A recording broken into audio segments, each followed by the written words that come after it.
The dust kicked up in golden clouds as my motorcycle roared down the old desert highway. I'd been riding for 3 days straight, trying to clear my head after losing my job at the aerospace company. Sometimes you just need to get lost, you know? Find some empty road and let the wind blow away all your problems. That's when I saw it. A massive concrete structure rising from the desert like a forgotten monument. The hangar was enormous, probably built back in the 1940s when this whole area was crawling with military bases. Most of them had been abandoned decades ago, left to bake in the Nevada sun. I pulled over and killed the engine. The silence was deafening after hours of road noise. Something about the place called to me. Maybe it was the engineer in me curious about old technology. Or maybe I was just tired and looking for shade.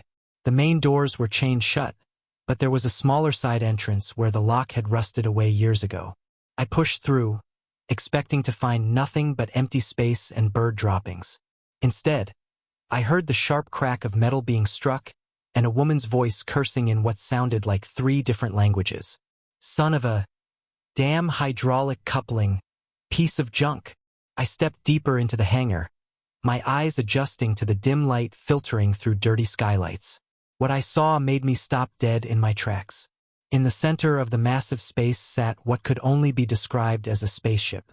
Not like the rockets I'd worked on. Those were basically controlled explosions with people strapped to the top. This thing was sleek, elegant, with curves that seemed to flow like water frozen in metal. It was about the size of a small house, silver blue in color, and it was clearly broken. Panels hung open along its side, revealing a tangle of technology that hurt my brain to look at. Cables snaked across the floor, connected to jury-rigged power sources and diagnostic equipment that looked like it came from a dozen different eras. And there, hanging upside down inside what appeared to be an access hatch, was a woman. She had dark hair pulled back in a messy ponytail, grease-stained overalls, and was currently wrestling with something deep in the ship's guts.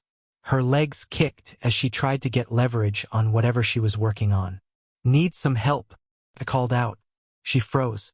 Then, slowly, she extracted herself from the hatch and turned to face me. She was maybe 30, with sharp features and the kind of intense eyes you see on people who've seen too much. Grease smudged her left cheek, and she held a tool I didn't recognize in her right hand. "How did you get in here?" she asked. Her voice had an accent I couldn't place. Like English wasn't her first language, but she'd been speaking it for years. "Door was open. Sorry, I didn't know anyone was." I gestured at the ship. "What is this thing?" She studied me for a long moment, like she was deciding whether to trust me or hit me with the weird tool. Finally, she sighed. "It's a long story. I've got time." She almost smiled at that. "I'm Maya, and you're trespassing. Jake, and technically so are you." That got a real smile, brief as lightning. "Fair point." She looked back at the ship, and I saw something like desperation flicker across her face. "I don't suppose you know anything about quantum field generators?" I laughed. "Lady, yesterday I would have said those were science fiction. Today, I'm not so sure about anything." Maya wiped her hands on a rag and really looked at me for the first time. "What do you do, Jake?" "Did?" Past tense. I was an aerospace engineer. Propulsion systems, mostly. Got laid off last week when the company lost a government contract. Her eyes lit up. "Propulsion? What kind?" "Chemical rockets, ion drives, experimental plasma stuff." "Why?" She pointed at the ship. "Because that's a hybrid fusion antimatter drive, and it's been giving me hell for 6 months." I stared at her, then at the ship, then back at her. "Antimatter? As in matter and antimatter annihilation? The most powerful energy source in the universe." "The very same. And you're working on it in an abandoned hangar in the middle of Nevada." "Where else would I work on it?" I had to admit she had a point. "Okay, I'll bite. Where did you get a spaceship with an antimatter drive?" Maya was quiet for so long I thought she wouldn't answer. Then she set down her tool and looked at me with those intense eyes. "It's mine." "You built it." "No, I crashed it." The way she said it made something cold settle in my stomach. "Maya, where are you from?" "Originally, a place called Kepler 442b. It's about 1,200 light-years from here. Nice planet.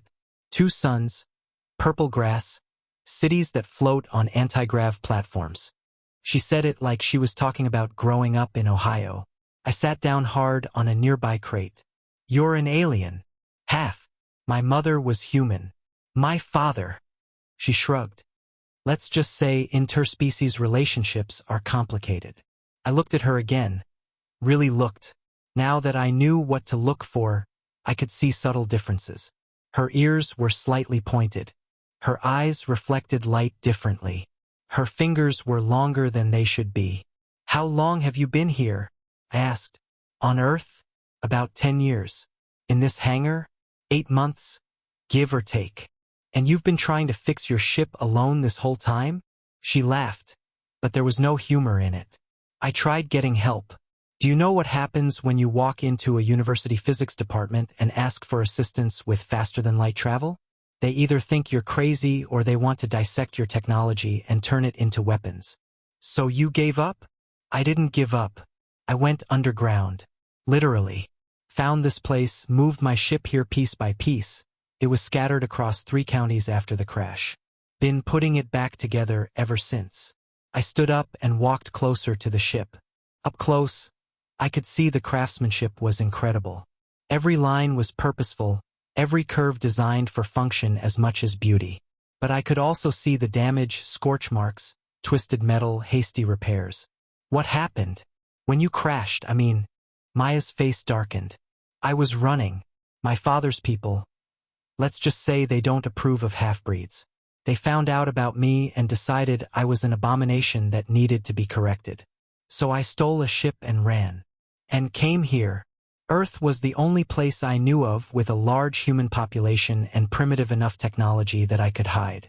I planned to lay low for a few years, maybe make contact with some scientists, gradually introduce advanced concepts. She gestured at the ship. Then I hit an ion storm in the outer system and came down hard. I reached out to touch the ship's hull. The metal was warm, almost alive under my fingers. It's beautiful. It's broken, Maya said flatly.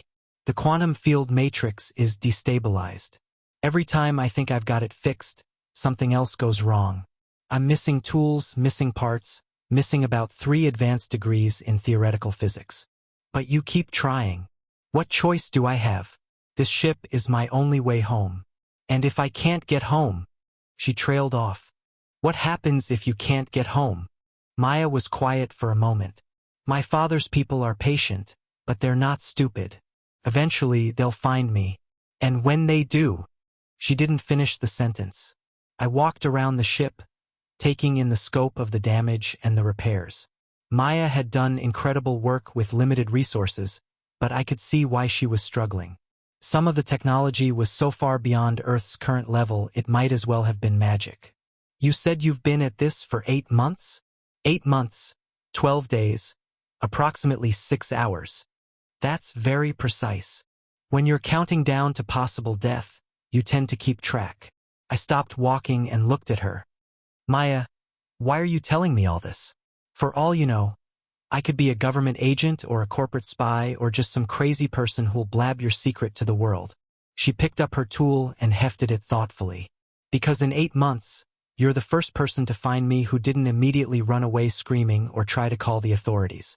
Because you asked about the technology instead of demanding I prove I'm an alien. And because... She paused, looking almost embarrassed. Because I'm tired of being alone. Something in her voice made my chest tight. I've been alone too lately. Lost job, broken engagement, no family to speak of. Maybe that's why I'd been riding aimlessly through the desert. What if I helped you? I heard myself say. Maya laughed. Jake, no offense, but this isn't exactly rocket science. It's way beyond rocket science. Maybe, but I know propulsion systems and I know how to solve engineering problems. Plus, you said it yourself, you're missing tools and parts.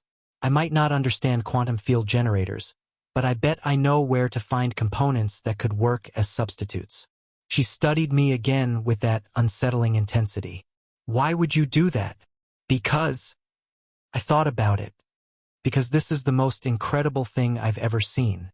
Because you're trying to do something impossible and you're doing it alone in a desert hangar with spare parts and determination. Because I got into engineering to push boundaries, and this is the ultimate boundary. And because you don't have anywhere else to be, Maya said quietly. That too. Maya was quiet for a long time. Then she nodded toward the ship. The main problem is power regulation. The antimatter containment system requires a perfectly stable quantum field, but every time I try to initialize the field generator, it creates cascading harmonics that destabilize the entire matrix. I had no idea what most of those words meant in that context, but I understood the underlying problem. Feedback loop. Exactly. The system is trying to self-correct, but the corrections create new problems faster than the computer can compensate.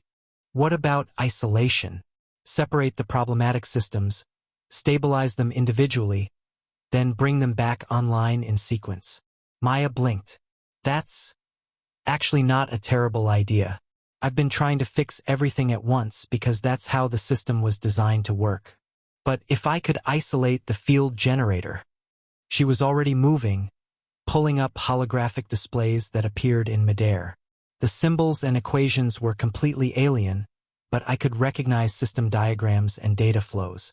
Here, she pointed to what looked like a schematic. The field generator feeds directly into the antimatter containment unit. If I could create a buffer system, maybe use a secondary power source to maintain containment while I work on the generator. Do you have a secondary power source? Maya grinned. I've been jury-rigging Earth technology for months. I've got 3 backup generators, a solar array I liberated from a construction site, and about a mile of military-grade power cable. We worked through the afternoon and into the evening. Maya explained the principles behind her technology in terms I could understand, while I suggested practical solutions using Earth-based components. It was the most fascinating conversation I'd ever had. The ship's computer could translate most technical concepts, projecting holographic models and simulations to show how different systems interacted. Within a few hours, I was starting to grasp the basics of quantum field manipulation and antimatter containment. Your people must be incredibly advanced, I said as we took a break to eat military rations Maya had stockpiled. Some of them. My father's people have had spaceflight for thousands of years. But they're also incredibly rigid.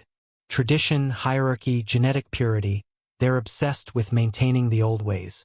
Maya's expression darkened. Innovation is discouraged. Mixing with other species is forbidden. What about your mother's people? Humans, Maya smiled. That's the funny thing. Humans are primitive by galactic standards, but you're also incredibly adaptable. Most species develop technology in predictable patterns.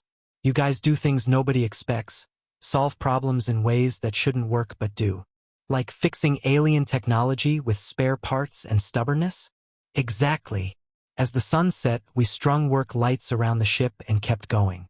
The buffer system was taking shape, a complex array of capacitors, transformers, and field generators that would theoretically isolate the quantum field matrix long enough to recalibrate it. There's something I need to tell you, Maya said as we connected the last power coupling. What? This might not work. And if it doesn't work, if we destabilize the antimatter containment. She gestured around the hangar. This whole area becomes a crater.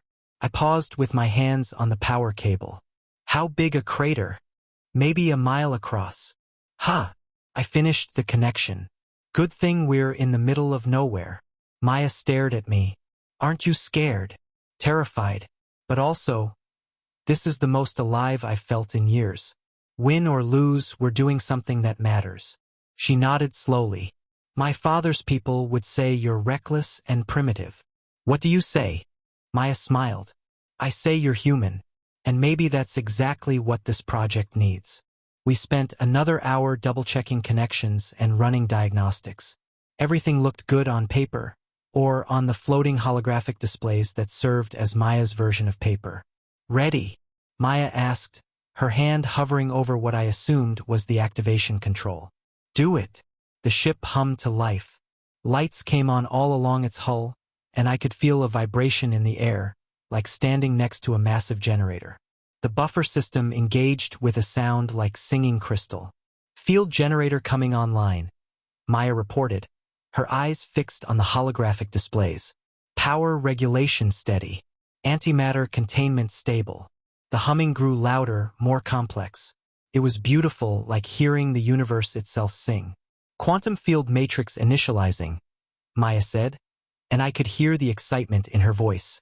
No cascade harmonics detected. The buffer system is working. The lights on the ship pulsed in sequence, running from nose to tail like a wave. The air around us shimmered with heat distortion, and I felt my hair stand on end from static electricity. Field matrix stable, Maya announced. Containment holding. We did it, Jake. We actually did it. She threw her arms around me in a spontaneous hug, and for a moment I forgot she was half alien. She was just Maya, brilliant and passionate and alive with triumph. Then the ship's computer started chiming urgent warnings. What's wrong? I asked. Scanning from where? Maya's face went pale. From orbit. She manipulated the controls, and a new display appeared showing a three-dimensional map of local space. A red dot pulsed just beyond Earth's atmosphere. They found me, Maya whispered. Your father's people? A hunter ship, military class, armed and shielded. Maya's hands flew over the controls, shutting down non-essential systems. They must have detected the quantum field activation. Damn it, I should have known they'd be monitoring for that signature. How long do we have? Hours, maybe less. They'll want to verify it's really me before they come down. But once they're sure. Maya turned to me with desperate eyes. Jake, you have to go. Right now. Get as far away from here as you can. What about you? I'm staying. The ship isn't ready for interstellar travel, but I can get it off the ground. Led them away from populated areas. And then what? You said yourself the ship isn't fully repaired. Maya's jaw tightened. Then I go down fighting. Better than letting them take me alive. I stared at her. This woman who'd spent 8 months alone in a desert hangar, working tirelessly to fix her ship with nothing but determination and scraps. Who'd trusted me with her secret and let me help with the most important project of her life. No, I said. Jake. No, I'm not leaving. You don't understand. These aren't people you can negotiate with or fight off. They have technology that makes this ship look primitive. Then we better work fast. Maya grabbed my shoulders. Listen to me. You have a life here. A future. Don't throw it away for someone you just met. I thought about my life.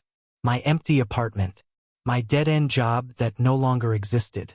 My ex-fiancé who'd left me for someone more ambitious. My family who hadn't spoken to me in years. What life? I asked. Maya, in one day you've shown me more wonders than I've seen in 30 years. You've made me part of something bigger than myself. If you think I'm walking away now, you don't know humans very well. She searched my eyes, looking for doubt or fear. I'm sure she found both, but I meant what I said. All right, she said finally. But we do this my way. The ship can fly, but barely. We'll have maybe one chance to get clear of atmosphere before they intercept us. Where will we go? Maya smiled grimly. I know a place. A hidden station in the asteroid belt where refugees and outcasts gather. If we can make it there, we might have a chance. We worked frantically for the next 2 hours, rerouting power systems and bypassing damaged components. The ship wouldn't be pretty, but it would fly. External scan intensifying, the computer announced. Estimated time to atmospheric entry, 47 minutes. That's it, Maya said. We're out of time. She sealed the access panels and gathered up her tools. Everything else, the spare parts, the diagnostic equipment, months of work, had to be left behind. Any regrets? She asked as we strapped ourselves into the ship's control seats. I looked around the cockpit, at technology beyond Earth's wildest dreams, at displays showing star charts of systems I'd never imagined. Outside, a hunter ship was descending to capture or kill the woman beside me. Ask me in a few years, I said. Maya laughed and reached for the flight controls. Engaging lift systems. Hold on, Jake. This is going to be interesting. The ship rose smoothly from the hangar floor, its hull plates sliding open to reveal the night sky. Stars wheeled overhead, no longer distant points of light but destinations. Hunter ship detected, the computer announced. Range, 80,000 kilometers and closing. Too close, Maya muttered. She pushed the throttle forward, and the ship shot upward like a rocket. The acceleration pressed me deep into my seat, but it was smooth, controlled, nothing like the violent thrust of chemical rockets. Earth fell away below us, blue and white and heartbreakingly beautiful. I'd never seen it from space before. It looked so small, so fragile. There, Maya pointed at the main display. A sleek, angular ship was approaching fast, twice the size of Maya's vessel and bristling with weapons. That's them. Can we outrun them? Not in a straight line. But this ship was designed for exploration, not war. It's got a few tricks they might not expect. Maya's hands danced over the controls, and our ship suddenly dropped and spun, using Earth's gravity to slingshot us toward the moon at an impossible angle. Where did you learn to fly like that? I asked. 8 months of sneaking around salvage yards and avoiding orbital patrol ships. You pick things up. The Hunter ship adjusted course to follow us, but we were already past lunar orbit and accelerating toward the asteroid belt. Maya engaged the quantum drive, and the stars shifted subtly as spacetime bent around us. Jump successful, the computer announced. Arrival at Haven Station in 6 hours. Maya slumped in her seat, exhaustion finally showing. We made it. We actually made it. I looked back at the display showing Earth, now just another star among millions. So what happens now? Now we start over. Haven Station is rough, but it's free. Beings from dozens of species, all of them running from something. Pirates, refugees, outcasts, rebels. You'll fit right in. What about you? Maya was quiet for a moment. I don't know. For 8 months, all I've thought about is getting my ship fixed and going home. Now! She looked at me. Maybe home isn't a place. Maybe it's who you're with. I reached over and took her hand. Her fingers were warm, slightly longer than human normal, but they fit perfectly with mine. For what it's worth, I said. I'm glad I found you in that hangar. Maya smiled. Even though I refused to leave? Especially because you refused to leave. Outside the viewport, the asteroid belt spread before us like a field of diamonds, and somewhere among those tumbling rocks was a station full of beings who'd chosen freedom over safety, adventure over comfort. It wasn't the life I'd planned. But then again, the best adventures never are. The ship carried us toward an uncertain future among the stars. 2 unlikely companions bound together by chance and choice, and the infinite possibility of what lay ahead. And for the first time in years, I was exactly where I belonged. Haven Station. 6 hours later, I got my first look at Haven Station, and it wasn't what I'd expected. The station looked like someone had taken a dozen different ships and welded them together without much concern for aesthetics. Sections jutted out at odd angles, connected by tubes and walkways that seemed to follow no logical pattern. The whole thing rotated slowly against the backdrop of a massive asteroid, using the rock as both shield and foundation. Beautiful, isn't it? Maya said with obvious sarcasm. It's unique. Wait until you see the inside. Maya guided our ship toward a docking bay that opened like a mechanical flower as we approached. The bay was huge, filled with vessels I couldn't begin to identify. Some looked vaguely familiar variations on human designs, but others were so alien they hurt to look at. Haven Station control to unknown vessel. A voice crackled over the comm. State your business and prepare for security scan. Maya leaned forward to respond. This is Maya-chan aboard the ship Wanderer, requesting sanctuary under Article 7 of the Refuge Accords. I have 1 passenger, human, seeking the same. There was a pause. Maya-chan? Well, I'll be damned. We heard you were dead. Not yet, Control. Permission to dock. Bay 12 is open. Welcome back to Haven, Maya. Try not to blow anything up this time. I raised an eyebrow. This time, Maya had the grace to look embarrassed. There was an incident with a plasma conduit. I was younger and more impulsive. How much younger? About 6 months. Our ship settled onto the docking platform with barely a whisper. Through the viewport, I watched figures in environmental suits moving around the bay, securing other vessels and moving cargo. Some of the figures looked human. Others definitely didn't. "Jake," Maya said quietly, "before we go out there are some things you should know about Haven Station, such as, it's dangerous. Not in an obvious way, there are rules and most people follow them because breaking the rules means getting spaced. But it's also a place where beings come when they have nowhere else to go. Criminals, political refugees, species fleeing extinction, scientists whose research was too radical for their home worlds. Everyone here has a story, and most of those stories don't have happy beginnings." I nodded. "What else?" "The air is breathable for most species, but it's been recycled so many times it tastes like metal. The gravity is about 3/4 Earth normal, the station spins, but not fast enough for full G. And the currency is favors and information as much as actual credits." "Sounds like my kind of place." Maya smiled. "I hoped you'd say that." We gathered our few possessions and made our way to the airlock. Maya had warned me about the gravity, but I still stumbled when we stepped into the station proper. The corridor beyond the docking bay was wide and well lit, with signs in at least a dozen different languages pointing toward various sections of the station. The first alien I saw up close was manning a security checkpoint just past the airlock. They were tall and thin, with blue-gray skin and 4 arms, wearing what looked like a modified police uniform. Their head was elongated, and where humans had eyes, they had a cluster of dark sensors that tracked our movement. "First time on Haven?" they asked in perfect English, though their voice had an odd harmonic quality. "For him, yes," Maya replied. "I'm a returning resident." The alien, I assumed they were the checkpoint officer, ran some kind of scanner over both of us.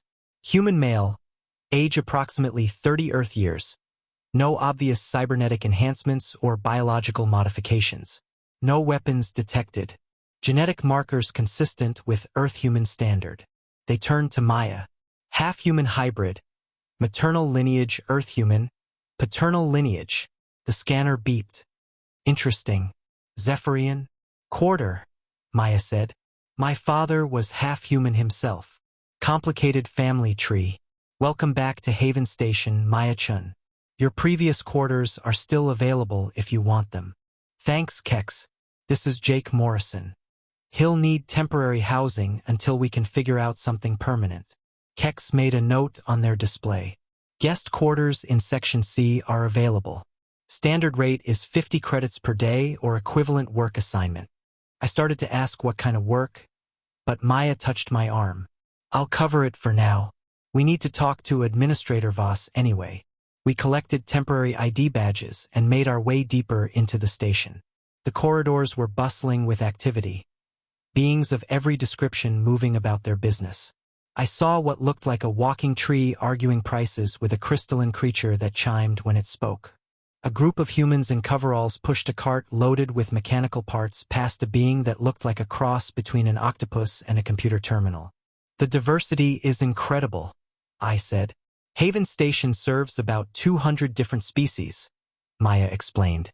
"Some are native to this galaxy, others are refugees from distant systems. The only requirement for residency is that you're not welcome somewhere else."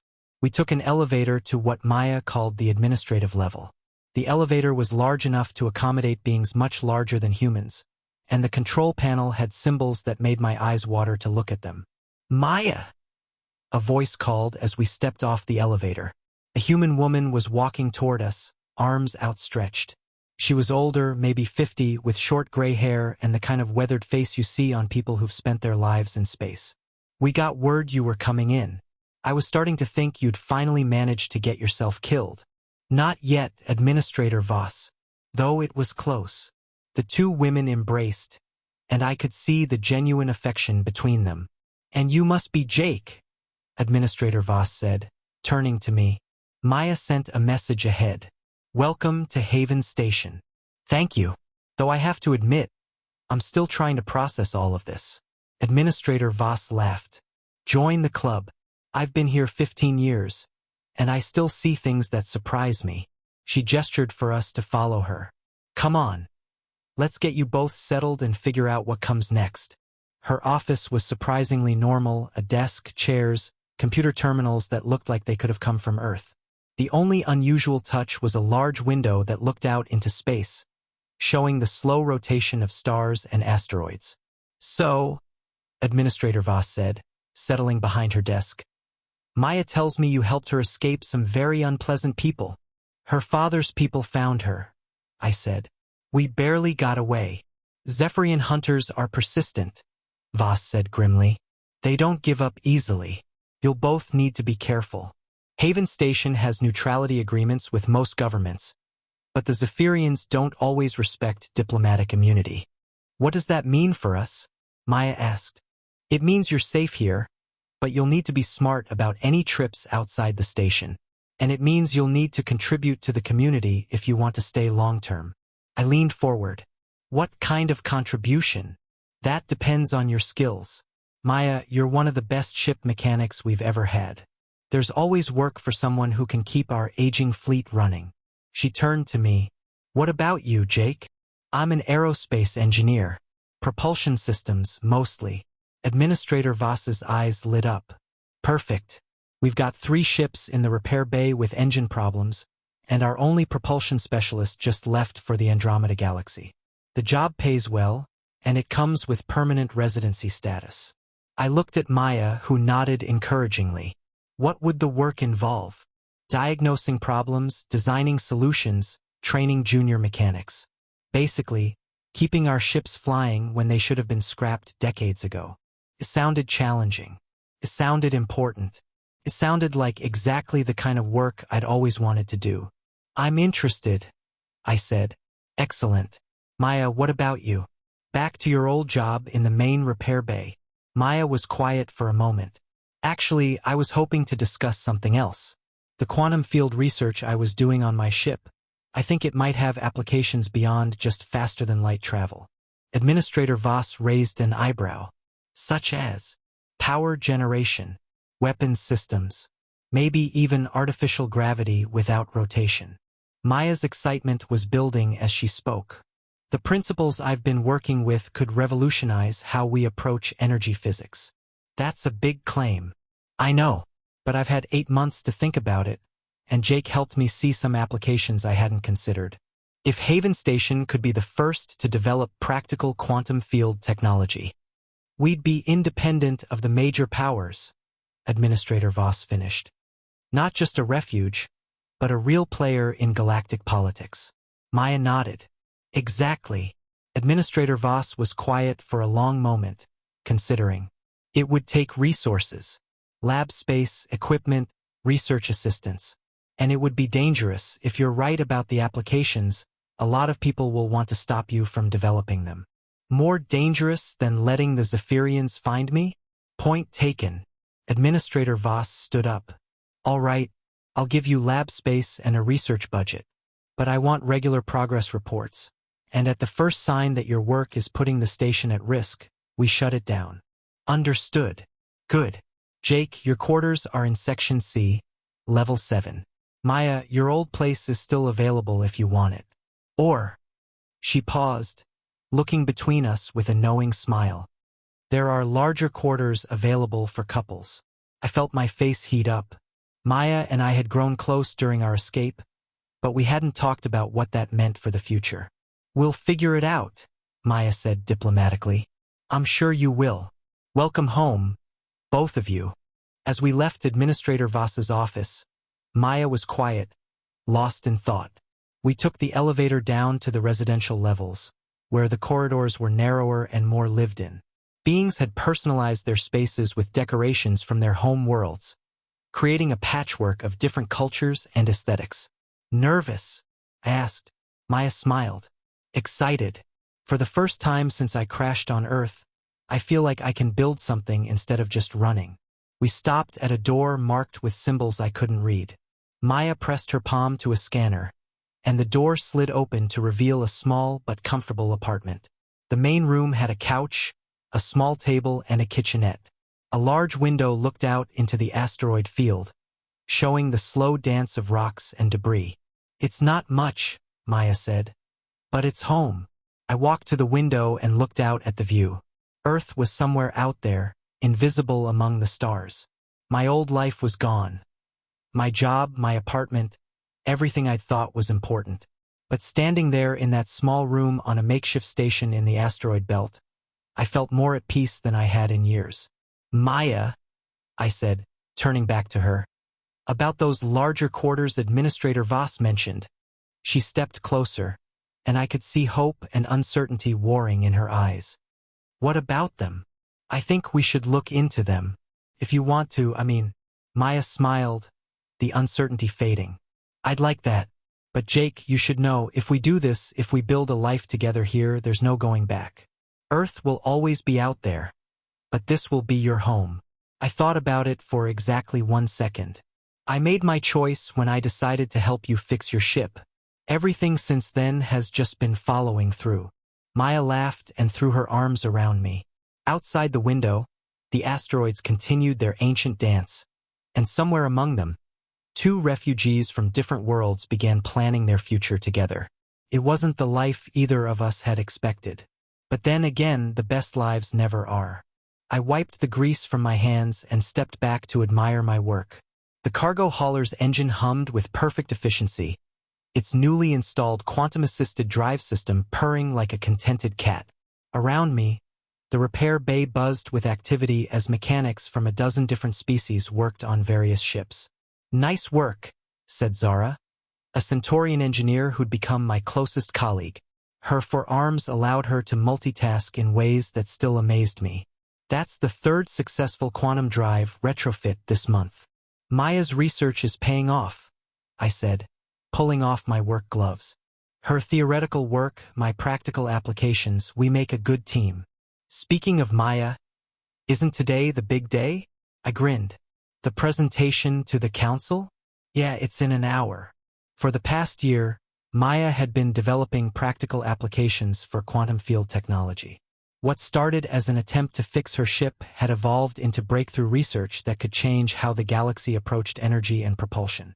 Today, she was presenting her findings to Haven Station's governing council. I made my way through the familiar corridors to the research section. The station felt like home now. I knew which corridors to avoid during shift changes, where to get the best coffee. A human trader had set up shop in Section D, and which species were friendly to newcomers. Maya's lab was a controlled chaos of equipment and holographic displays. She stood in the center of it all, running final checks on her presentation. She'd grown more confident over the past year, no longer the desperate fugitive I'd found in that desert hangar. "Ready?" I asked. She turned and smiled, though I could see the nervousness in her eyes. "As ready as I'll ever be." "Jake, what if they don't understand the implications?" "Then we'll make them understand." Together, the council chamber was packed. Representatives from dozens of species had come to hear Maya's presentation. Administrator Voss introduced her with obvious pride, and Maya stepped up to the podium. "1 year ago, I was a refugee with a broken ship," she began. "Today, I want to show you how that broken ship led to technology that could make Haven Station truly independent." For the next 30 minutes, Maya explained quantum field theory, demonstrated practical applications, and outlined a future where Haven Station could generate its own power, defend itself, and travel between star systems without depending on anyone else. When she finished, the chamber was silent. Then, slowly, applause began, first from the humans, then spreading to other species until the entire chamber was filled with approval. Later, as we celebrated in our shared quarters, Maya raised a glass of genuine earth wine, a gift from Administrator Voss. "To broken ships and abandoned hangars," she said. "To refusing to leave when leaving would be easier," I replied. We clinked glasses and looked out at the asteroid field that had become our home.